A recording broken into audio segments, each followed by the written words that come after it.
Bom dia com propósito. Porções diárias de sabedoria que vão transformar sua vida. Bom dia, sejam todos muito bem-vindos a mais um Bom Dia com Propósito. É um prazer enorme estar com você nessa manhã de sexta-feira, iniciando mais um dia conectados com Deus. Que bom que você está aqui para nós aprendermos mais sobre esse assunto tão especial que nós estamos tratando essa semana. A experiência da mesa, a mesa de comunhão, né? Não sentar à mesa só para tratar de negócio, não sentar à mesa só para estudar, não permitir que problemas, discussões, intrigas, dissensões se acheguem à nossa mesa, mas consagrar esse momento, que não é um momento só de refeição, um momento de ceia, né? A sociedade usa o termo ceia somente no Natal, como se a gente ceiasse só no Natal. Mas a ceia é uma refeição, gente. Uma refeição em família é uma ceia, pode ser considerada uma ceia, né? Você pode ver que as pessoas só tratam desse tema no Natal, mas sempre que você tiver a oportunidade de estar em comunhão com a sua família, livre de discussões, livre de contendas, livre de discórdias, né? Aproveitando aqueles minutos valiosos ali, para não só se alimentar fisicamente, mas se alimentar emocionalmente, conectando a energia de um no outro.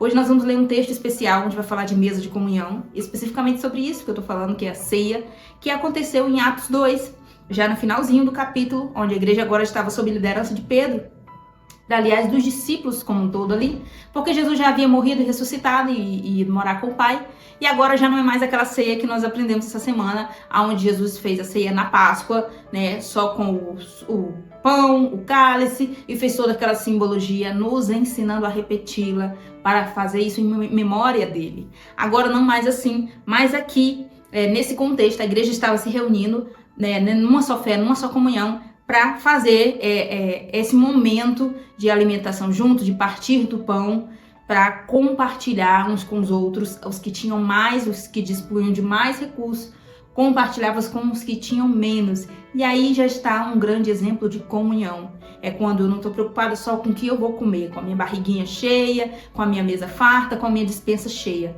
Eu também estou preocupado se o meu próximo tem o que comer. Se a maior parte da sociedade cristã, né? Eu já não falo da sociedade como um todo, porque os que não creem em Cristo não têm obrigação nenhuma de seguir aquilo que ele ensinou.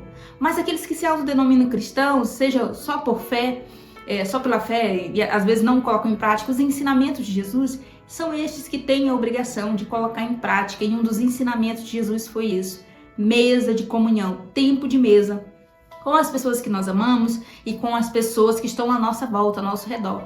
Eu acho uma coisa tão delicada e tão triste que é essa questão de ser raso nas relações. Eu vou já entrar mais profundo sobre esse assunto, essa questão de ser raso e ser profundo em relações. Vamos ler primeiro aqui. Atos 2:42, se você puder abrir aqui comigo, ou seja, na sua Bíblia online. Eu vou ler aqui na Nova Versão Internacional, que diz, Atos 2:42, a comunhão dos cristãos é o título. Eles se dedicavam ao ensino dos apóstolos e à comunhão, ao partir do pão e às orações. Todos estavam cheios de temor e muitas maravilhas e sinais eram feitos pelos apóstolos. Os que criam mantinham-se unidos e tinham tudo em comum. Vendendo suas propriedades e bens, distribuíam a cada um conforme a sua necessidade. Todos os dias continuavam a reunir-se no pátio do templo. Partiam o pão em suas casas e juntos participavam das refeições com alegria e sinceridade de coração. 47, já encerrando. Louvando a Deus e tendo a simpatia de todo o povo. E o Senhor lhes acrescentava diariamente os que iam sendo salvos.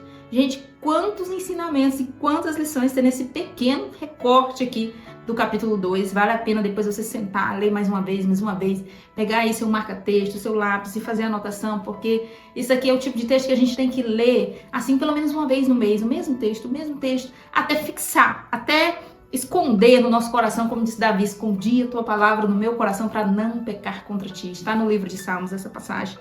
Porque quando eu tenho contato com essa palavra, eu me lembro de que eu estou muitas vezes indo contra ela, agindo de forma contrária, às vezes não intencionalmente, mas às vezes por pura dispersão, que é o quê? Não me importando com a dor do outro, não preocupado em compartilhar o pão. Olha, perceba que no início do texto está dizendo, eles se dedicavam ao ensino dos apóstolos e a comunhão, ou seja, era uma dedicação de estar ali em comunhão, ou seja, juntos nós somos mais fortes, sabe? Essa bandeira do vamos aqui, nenhum solta a mão do outro e nós vamos vencer. Porque quando há união, inclusive tem salmos falando sobre isso, ó, quão bom e quão agradável é que os irmãos vivam em união.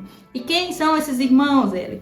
Olha, na vida prática, não sendo aqui só de forma espiritual, né? Não só espiritualizando a palavra, mas trazendo ela para a nossa vida cotidiana, existem muitos tipos de irmandade. Existem os irmãos de fé, claro que esse texto está se aplicando para os irmãos de fé, mas podemos também aplicá-lo para os irmãos de gênero, por exemplo, reunião masculina, uma coisa muito rara de se ver. Já quero aproveitar aqui a deixa para abrir um parêntese e recomendar a você que se não assistiu ainda o filme A Forja. E você vai ver ali um grupo de homens reunidos, ele é novo, lançamento 2024. Um grupo de homens reunidos por um só propósito, por um interesse maior, que é o que? Crescer, se fortalecer na fé, no conhecimento, nas boas experiências. Mas é mais comum nós vermos grupos de mulheres, então é uma irmandade de gênero, mulheres reunidas por um mesmo propósito. Uma irmandade, outra irmandade, mães reunidas com o propósito não só de ensinar os filhos, mas de amadurecer, de trocar experiências, de aprender umas com os erros das outras, uns aprendizados, enfim, de orar pelos seus filhos, e aí já está falando também irmãos de fé. Consegue perceber que isso se aplica a tudo na nossa vida, essa questão de comunhão? Você pode perceber que as grandes empresas, e aí se você trabalha em alguma empresa grande, você vai concordar com o que eu estou dizendo, elas estão sempre incentivando esse interesse do trabalho em equipe, de um entender a dor do outro, de toda a equipe participar como um time mesmo, como um time de futebol. Sabendo que tem aquele que vai estar lá no ataque, tem aquele que vai estar mais na lateral, tem aquele que está aqui mais no fundo, mas todos têm um papel fundamental. Se tira um, se tira dois, ou se um ou dois não desenvolve o seu papel com a máxima excelência, todo o time será afetado, todo o time será atingido. E aqui, gente, esse texto vai nos dizendo, se reuniu compartilhando refeição, compartilhando partir do pão, vendendo suas propriedades para dividir com os necessitados. Isso aqui nos leva a até um choque de realidade, porque não é o que a gente vê hoje no meio cristão, infelizmente. Né? Eu aqui sou só uma andorinha tentando fazer verão, mas eu tenho certeza que você há de concordar comigo. Nós vemos uma maioria buscando os próprios interesses. Nós vemos uma maioria preocupada com a sua mesa bem farta, com o seu banquete bem recheado. Mas enquanto os seus irmãos se alimentam das migalhas, isso é uma coisa muito séria. Isso é um despertamento para mim, é um despertamento para você. Por quê? Porque na medida que nós podemos fazer, e aí você pode dizer, poxa, Ellen, mas eu já tenho minha dificuldade, eu já tenho minha família, eu já tenho meus filhos, eu já tenho minhas limitações pessoais, eu ainda tenho que me preocupar com os de fora, com certeza. Nada é tão pouco que não possa ser dividido, que não possa ser compartilhado. Então, faz aí um esforço para você abençoar alguém. Será que você não tem condição de pagar uma botija de gás para alguém que acabou, do vizinho, que você ficou sabendo que está cozinhando na lenha? Será que você não pode, uma vez por mês, fazer uma cesta básica e doar para uma pessoa? Entendeu? Essa questão de não é só ação social para eu postar uma foto e parecer que eu sou bonitinha, boazinha. Mas essa questão de generosidade, ela é um princípio bíblico e você está aqui vindo comigo, aprendendo nessa manhã sobre esse partir do pão, sobre esse oferecer uma água para o carteiro, como eu falei outro dia, o exemplo que vergonhosamente eu fui pega nessa situação de um belo dia oferecer água para o carteiro num dia muito quente de sol, e aquele homem disse que em 10 anos de profissão eu havia sido a primeira pessoa que oferecia água para ele. Eu me senti tão mal por mim mesma, não assim culpando. Eu falei, moço, me perdoa todos nós que estamos preocupados só com os nossos interesses. Então, assim, isso nos leva à reflexão da nossa experiência de mesa. Quem nós estamos permitindo que participe da nossa mesa?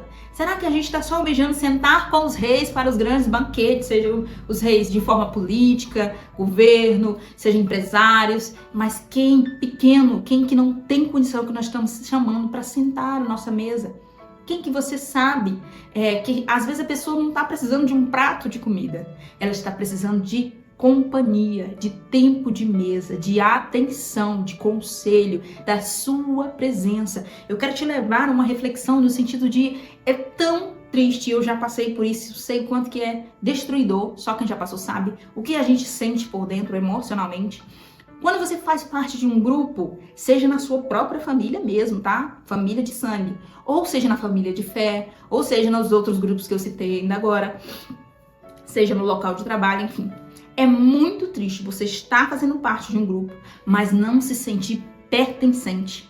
É como se todos estivessem sentados à mesa comendo, mas você estivesse num banquinho lá no canto, e ninguém te ofereceu nem água, nem comida, nem nada. Você tá lá no canto, isolado, perdido, enfim. Esse sentimento de tipo assim, eu tô aqui, mas eu não me sinto pertencente, eu não me sinto acolhido, eu não me sinto visitado, amado, eu não me sinto aconselhado, eu não me sinto parte do clã, agora eu vou usar essa palavra, parte do grupo.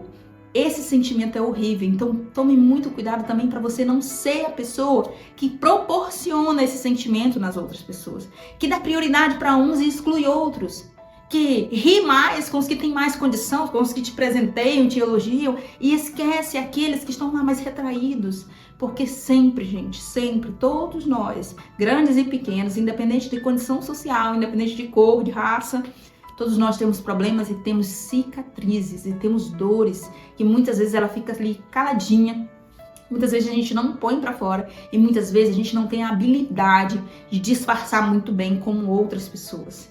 Então, assim, comece a ser mais sensitivo para perceber o ambiente. Tá todo mundo aqui morrendo de rir, dando gargalhada, contando uma piada e elogiando, e tá todo mundo ali. Mas tem duas pessoas ou uma que tá lá no canto excluída, completamente isolada, completamente perdida. Começa a ter uma visão mais ampla e se você não tem essa sensibilidade, eu quero convidar você nessa manhã a orar comigo, pedindo ao Senhor, eu quero essa sensibilidade.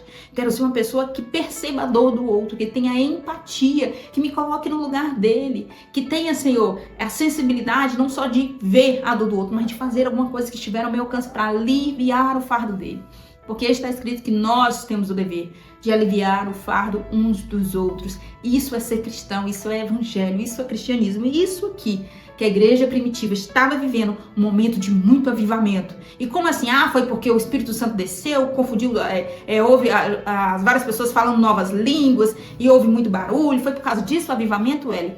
Exatamente. Foi isso também, foi muito importante. Mas isso só aconteceu, isso só foi possível porque antes disso, antes da descida do Espírito Santo, perceba, houve uma preparação do terreno, houve uma preparação do solo. E o que eu tô falando?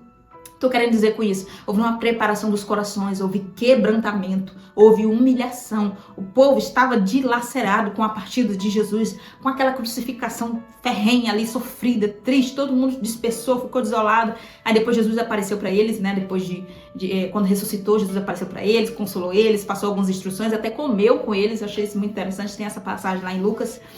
Então, e aí reavivou a fé deles um pouco de novo, mas o coração deles ainda estava muito machucado, porque Jesus avisou para eles tudo, boa parte do que eles haveriam de passar, de sofrer. Uns seriam perseguidos, outros seriam presos, outros seriam crucificados também, enfim. Eles já imaginavam mais ou menos o que viria por ali, pela frente. Mas tem um detalhe, eles se uniram com todas as suas forças, com todos os recursos que tinham. Não tinha essa de cada um no seu carro, cada um na sua moto, cada um cuidando da sua vida, cada um na sua casa, cada um, a gente se encontra no domingo no culto. Não tinha isso não, gente. Era ali, frequentemente, reunião de oração na casa do Pedro, reunião de oração na casa do outro, reunião de almoço na casa do outro, e eu imagino que cada um levava um pratinho, quem tinha mais condição, os que não tinha ia só para comer mesmo, porque esse era o verdadeiro sentido, compartilhar com aqueles que não tinham, com aqueles que tinham pouco. Então nessa manhã falando para você sobre mesa de comunhão. Eu quero que você reflita se você tem proporcionado comunhão para as pessoas com quem você tem convivido. A quem você tem servido? Ou você está esperando só ser servido? Você está aí sentado, emburrado e dizendo, não, eu não vou fazer não, porque ninguém faz por mim, e as pessoas são muito ingratas, e o mundo é muito ruim, e pronto. E fica aí no seu mundinho. Porque não é isso que nós estamos aprendendo com Jesus. Ele mesmo disse, aprendei de mim, que sou manso e humilde de coração. Eu quero ler só mais uma passagem com você, para nós já fazermos a oração, encerrando a live. Está em Apocalipse 3:20, acho que você até conhece a passagem, que é a carta à igreja de Laodiceia. Mas nós não vamos ler a carta toda, vamos ler só o versículo 20, que diz, Apocalipse 3:20. Eis que estou à porta e bato. Se alguém ouvir a minha voz e abrir a porta, entrarei e cearei com ele, e ele ceará comigo. Eu acho que eu citei esse texto semana passada, mas eu não li diretamente com você. Mas perceba o que Jesus está dizendo aqui. Eu tô na porta e bato. Eu não chego invadindo, eu não arrombo janela, eu não arrombo nada. Eu bato. Se alguém ouvir a minha voz, abrir a porta, eu entro e cearei com ele e ele ceará comigo. Isso aqui está falando de forma individual. É um alimento espiritual, tá, gente? Não é nada físico aqui.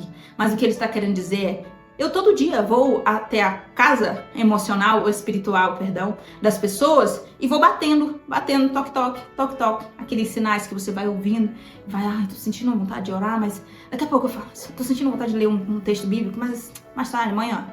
Então é Jesus o tempo todo batendo na porta. Quando você abre o seu coração e faz aquilo que você está sentindo no seu coração de fazer, é um momento de banquete, que Jesus está se banqueteando com você. Ele entra e ceia com você e você ceia com ele. É um momento de comunhão. É isso que nós ensinamos essa semana inteira falando para você. Mesa de comunhão. Proporcione. Se ninguém está proporcionando para você, dê um voto de confiança. Faça como Jesus deu exemplo, né? Mas é claro que não foi bem nesse sentido, mas utilize aquele exemplo que nós falamos sobre o grande banquete. Ele foi, convidou um que tinha comprado umas juntas de boi e ia cuidar do seu gado. Outro que tinha acabado de se casar e foi cuidar das coisas do seu casamento. Mas então, quando ele viu que aqueles convidados recusaram, ele foi nas vielas, nas sarjetas, chamou os deficientes, os aleijados, os coxos e preencheu ali a sua mesa para aquele banquete. Ou seja, ofereça-se. Se alguém não quiser, se alguém recusar, se alguém não retribuir de alguma forma, você dê o seu melhor. Nunca se arrependa de fazer o bem. Nunca. Nunca diga assim, como eu me arrependo de ter dado aquele presente para você. Como eu me arrependo. Não se arrependa de fazer o bem. Porque o bem sempre volta para você. Sempre. Então fica aqui essa lição dessa semana inteira, não só de hoje, que é mesa de comunhão. Eu posso proporcionar. Eu vou e proporciono. Se os meus convidados desdenharam, se os meus primeiros convidados abriram mão, se os meus convidados desrespeitaram, se os meus convidados tinham outras prioridades, agora eu parto para convidar outros. Outros que muitas vezes estão necessitando muito mais, porque se esses aqui recusaram, eu vou com os que necessitam muito mais. Certo? Fica essa mensagem para você, vamos orar então. Senhor nosso Deus, em nome de Jesus, nós entramos em oração nessa manhã, pedindo ao Senhor que visita todos quantos nos ouvem, Senhor, qualquer lugar que essa pessoa esteja. Eu oro pela sua casa, pela sua família, eu oro pedindo o livramento do Senhor, eu oro pedindo a bênção do Senhor sobre a vida dessa pessoa, eu oro para que a sua casa seja guardada, seus filhos, sua família seja protegida pelo Senhor. Eu oro, meu Deus querido, para que essa palavra que nós recebemos essa semana toda e essa palavra de hoje, mesa de comunhão, a experiência da mesa, a importância de nós darmos lugar para o Senhor se sentar na nossa mesa. Meu Deus, que nós possamos viver, nós possamos aplicar, nós sejamos só ouvintes, mas nós possamos colocar em prática, ativando a nossa vida espiritual, nosso relacionamento com Deus todos os dias. Senhor, nos dê um final de semana extraordinário, recheado de bênçãos, de livramento, de boas notícias. Reforça, Senhor, a nossa fé, a nossa esperança, a nossa confiança no Senhor. Não deixe que as notícias deste mundo abalem, desestruturem a nossa fé, nos deixe ansiosos, mas nos ajuda a olhar somente para o Senhor.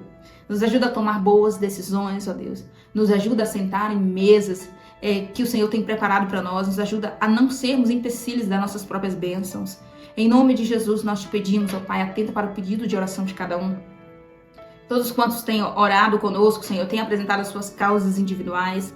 Visita cada um, guarda debaixo da tua mão poderosa e continua conosco, nos dando graça e sabedoria para aprender mais com o Senhor todas as manhãs, em nome de Jesus. Amém. Eu espero você aqui na segunda-feira, às 6h01 da manhã.